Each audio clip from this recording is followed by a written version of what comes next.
Uncover the hidden mysteries of architecture as I reveal 15 secret passages discovered in famous buildings. These concealed corridors and hidden rooms, often found during renovations or by sheer accident, hold incredible secrets. Let's start with number 15, Bran Castle. If you're into horror, then you've probably heard of Bran Castle, the fabled home of Vlad the Impaler. The historic record has since disproven the claim that he ever stayed there. Yet despite the dodgy stories, what is clear is that the castle hides a secret passage. Discovered during renovations in 1920, there's a fireplace that hides a passageway from the first to the third floors, allowing for a quick exit in case of emergencies or an angry mob. Number 14, the Church of St Pectus. While the Church of St Pectus may be in ruins today, it was important to Byzantine history. It was built in the imperial capital of Constantinople about 1500 years ago, and it was used, and memes to come out of it certainly were. In essence, sometime in 2023, a group of extremist students began to illegally expand their synagogue with an underground tunnel. In late 2023, it was discovered thanks to an anonymous tip, and in early 2024, a cement truck came to fill it in. Chaos ensued as some of the students tried to fight off the police, leading to several arrests. It also led to a slew of Jewish tunnel memes, all of which can be enjoyed with the help of a quick Google search. Gotta know your memes.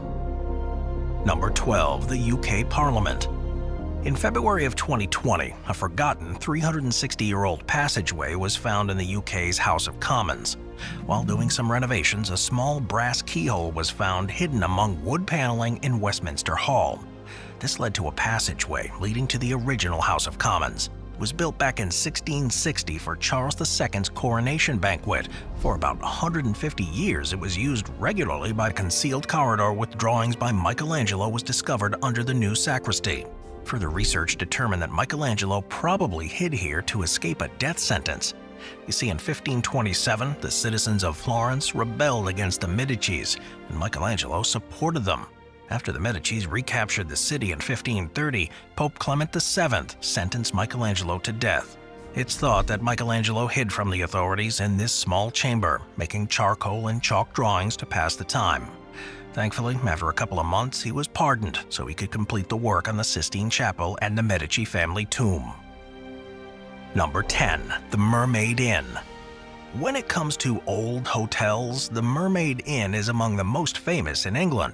In operation in some capacity ever since the 12th century, it served a number of purposes, with this including use as a hideaway for Catholic priests escaping Protestant persecution, a garrison for Canadian officers, and a clubhouse. Today, one path in particular led to the Old Bell Inn on another street, and according to some local legend, this was the passage that was used to allow goods and gangsters to move in secrecy. However, according to the historical record, it's more than likely that the passages simply acted as storage for stolen or illegal goods. Beyond the secret passages, the hotel is also famous for being haunted. It's believed that at least 5 of the rooms have their own ghosts, with those including a lady in white that sits beside the fireplace in the James room, and the now removed chair in the Kingsmill room that would often rock on its own, and the spirits of Hawkhurst smugglers that are said to roam through the premises at night. And while the current owner hasn't experienced any ghostly phenomena herself, she claims that quite a few guests have told her spooky stories about what they had seen or heard in the rooms. Ooh. Number 9, the Churchill War Rooms. By 1938, it was clear to those in the British Parliament that war may be on the horizon. The most important of these upgrades was a massive layer of concrete known as the slab. Up to 1.5 meters in thickness, it was meant to protect against German bombing raids and was progressively extended. By the spring of 1941, the increased protection had enabled the cabinet war rooms to expand to 3 times their original size, making the complex a fully functioning war command. However, this concrete didn't make the war rooms impermeable. After all, a direct hit with a bomb would have still destroyed it, ending the lives of those inside. Nevertheless, by some miracles, the rooms stayed intact. They were also the subject of immense security. After all, simply telling somebody about their existence would result in an automatic death sentence. In any case, it had everything that was needed to run the war, including the war room filled with maps and diagrams, a meeting room where the war cabinet could congregate, and bedrooms and offices for all of the workers. However, what's incredible is that once the war was over, the complex was all but forgotten. according to the museum, after Japan surrendered on August 8. At $21,000 per night, the Fairmont's penthouse suite in downtown San Francisco is only for those with really deep pockets. However, a stay here puts you on par with countless celebrities who have made this place their temporary home, with this including the likes of King Charles, Harry Truman, Mick Jagger, Alfred Hitchcock, and John F. Kennedy. Among its many luxury features is a 2-story circular library, which is complete with a narrow red spiral staircase. While beautiful, it's home to a secret. This is because behind one of the shelves on the second floor is a hidden door leading to the hotel's roof. This door is disguised so it appears to be part of the bookcases, and there are a few rumors about what it might have originally been used for. The most likely reason for its existence is to allow high-profile people to use the passageway to get safely in and out without the security threat of the main entrance. In fact, the hotel also has a secret entrance on the floor below the suite, with this usually being used to let in a celebrity's bodyguards. However, their 8th floor of the historic portion of the Fairmont Hotel, it's right out of the 1920s. Complete with a black and white tiled floor, purple wall, ornate wooden table, and gold-framed mirror, it's a beautiful place to spend the night. It's also very historically significant. After all, beyond simply housing celebrities, it's also been the home to important events, the most significant of which was the drafting of the 1945 Charter of the United Nations.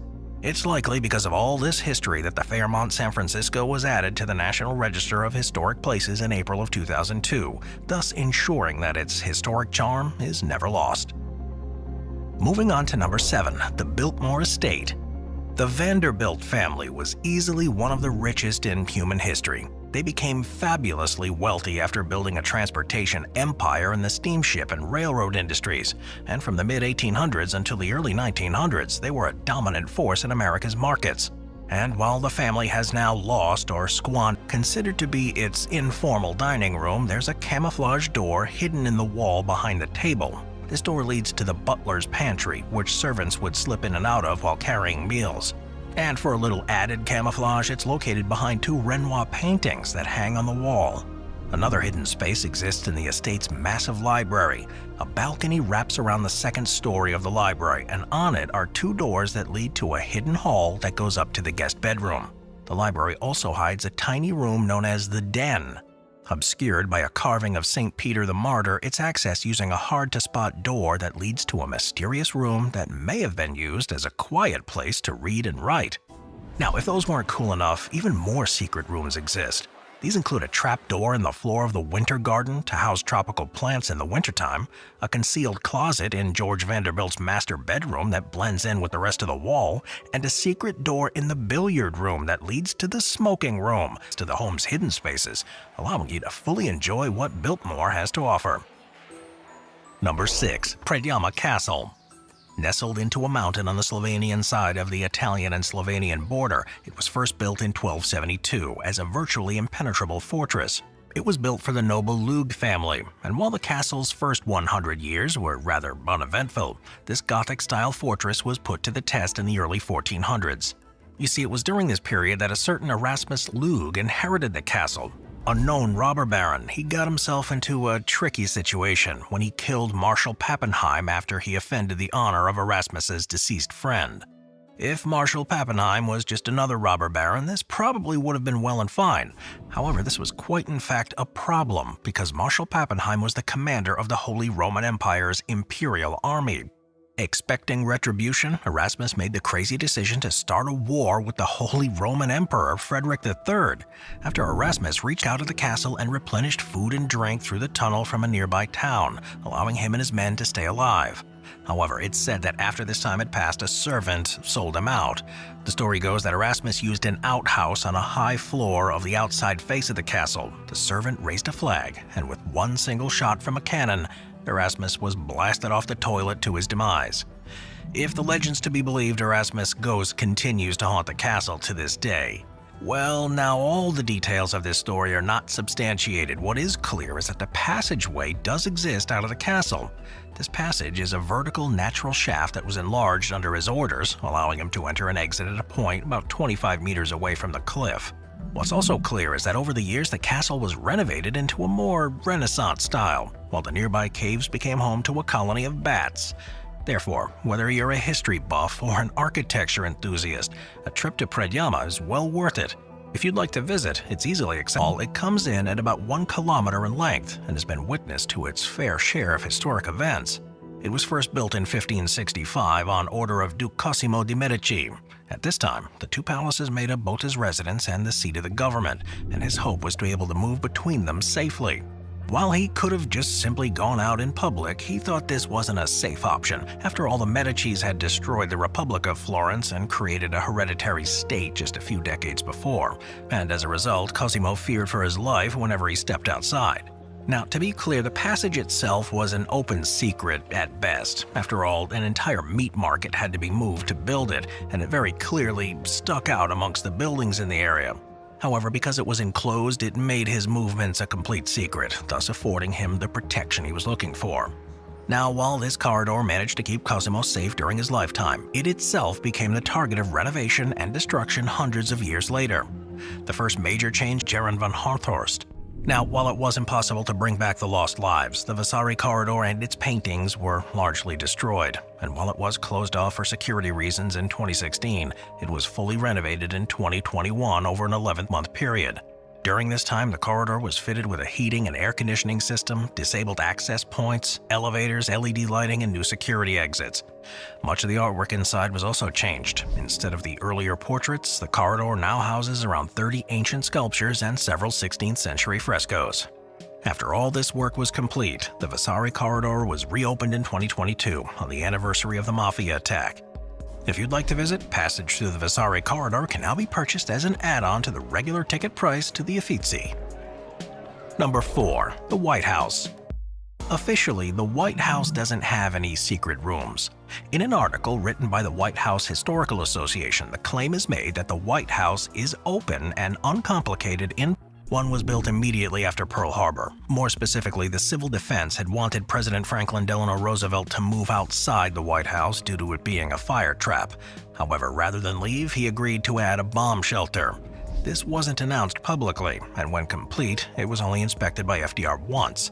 Until the 2000s, it was tradition for incoming presidents to inspect it on the first day, and over time, it's lost its secret status.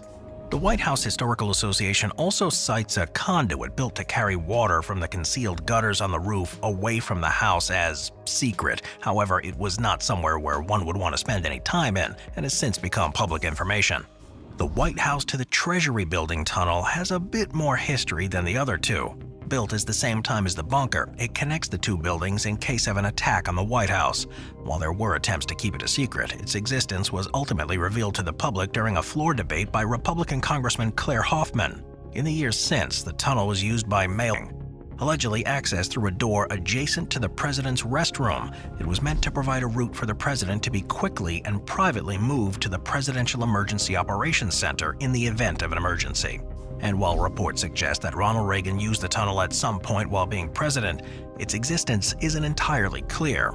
So I'll leave it up for you to decide. Do you think there's more rooms and passages in there, or is the White House truly free of such secrets? Let me know in the comments down below. Number 3. Cotton Court. England is full of princely estates, and Cotton Court is one of the country's finest. It's located in central England. It was constructed in 1409 by the Throckmorton family, and it's a beautiful example of a Tudor country house. Now, while its beauty attracts many people in the area, what many don't realize is that it's got a secretive religious history. You see, until the early 1500s, England was a devout Catholic country. However, the reign of King Henry VIII challenged that Catholic supremacy. You see, Henry had a tendency, and this meant that the Catholic deference to the Pope was akin to treason. In 1570, things got really to a head when Pope Pius V excommunicated Queen Elizabeth from the Catholic Church. From this point forward, the Crown took the firm stance that it was impossible to be loyal to both the Queen and the Catholic Church at the same time, and this led to a campaign of Anglicanization where all English Catholics were more or less forced to join the Church of England, with the King or Queen being at the Church's head. Now, this is relevant to Cotton Court's story because the Throckmortons were an important Catholic holdout. As practicing Catholics, they were seemingly active in attempts to overthrow the English monarchy so that Catholicism could be instated once more. As part of their devotion to the Catholic faith, they created a secret priest hole in their manor. Now, a priest hole was an area where priests could hide. The Catholic Mass could be practiced or Catholic symbols could be hidden. In case of the Cotton Court, their priest hole could be accessed by above through a trapdoor in the turret. It was created by Nicholas Owen, a famous English Catholic spy, artificer, and escape artist. He's believed to have built more than 20 priest holes in the country houses of Catholic families around England before being caught. Well, if you like to visit Cotton Court, you're in luck. Since it's been in the ownership of the National Trust since 1946, it's fully open to the public. This in turn means you can visit the secret priest hole to get a glimpse into England's fascinating, yet often tragic anti-Catholic history. Let the jokes about priest holes commence. Number 2. The Palace of Versailles. According to many, the Palace of Versailles is the most grand and elegant royal property on the planet. While it was in the hands of the French royal family for quite some time, it became as grand as it is today under King Louis XVI. Also known as the Sun King, he expanded the chateau into a palace in several phases between 1661 and 1715. From 1682 until the French Revolution, it served as both south. There are several examples of these now publicly revealed places inside the castle. One of the most famous is located in the palace's grand apartments. Known as the Secret Passage or Secret Staircase, it's hidden behind a door disguised as a bookcase. This door leads to a narrow staircase that leads down to a hidden exit in the palace's gardens, and is so thin only a handful of people can enter it at any one time. According to the historic record, it was used exclusively by Louis XI, who would pass through it with his mistresses in order to slip past the palace's courtiers and guards unnoticed. A second interesting room is known as the Secret du Roi. It's located in the palace's northern wing near the king's private apartments, and was built in the mid-1700s to serve as both a private office and a meeting room to host discreet discussions between the king and his most trusted advisors. Also hidden behind a door disguised as a bookcase, it was even better disguised than the secret staircase. After all, not only is it soundproof, but it's only accessible using a secret mechanism that was known only to close friends. It is a beautiful example of neoclassical architecture, as it's both luxurious and surrounded by stunning views of the palace gardens and parks. Unsurprisingly, in order to reach it, Marie Antoinette used her own secret passageway. However, what's crazy is that while the palace has been discovered, the exact location of the passageway is still a mystery, and some believe that it may simply not exist. If you want to see all these secretive additions for yourself, you'll gotta pay for a specially guided tour in advance. However, given how cool they are, I'd say it's totally worth it. Number 1. The Vatican. As both the seat of the head of the Catholic Church and a site that attracts nearly 5 million people a year, there's absolutely no doubt that the Vatican is one of the world's most famous buildings. However, what's less obvious is the fact that the Vatican is also home to a secret passage that was of immense historical importance. That passageway is known as the Passetto di Borgo. It stretches for over 800 meters. It's a fortified wall that simply work was begun by Pope Boniface IX in 1389 and completed by the anti-Pope John XXIII in 1453. However, no matter who you attribute it to, what is clear is that it was enhanced and renovated over the centuries, with popes such as Niccolo V, Sixtus IV, and Alexander VI all opting to construct paths for patrols, battlements, watchtowers, fortifications, and elevations. This all turned out to be very useful, as at least on 2 occasions it served as an escape route. The first use of it came in 1494. In that year, Alexander VI was Pope, and it was also in that year that he was embroiled in the War of Succession. More specifically, France looked to claim the throne of Naples, and in order to enforce their claim, they went to war against Naples and its allies, which had coalesced into a grand coalition known as the League of Venice. Unfortunately for Alexander, France took an early lead, and soon the armies of French King Charles VIII were making their way towards Rome. In order to escape capture, Alexander's geopolitical in nature, it soon led the troops to the Holy Roman Empire, attacking Rome. Consisting of a combined force of over 20,000 Spanish, German, and Italian soldiers, these troops began to attack and consequently sacked the city after being left unpaid. This forced the Pope to use the passage to flee into Castel Sant'Angelo, and it's said that only thanks to the defense provided by his Swiss guard that he was able to escape unscathed. From there, Pope Clement remained imprisoned for about half a year until tensions finally died down. So as you might imagine, this event virtually killed off any notion of secrecy, and at least to the public's knowledge, the Passetto di Borgo has not been used for its intended purpose ever since.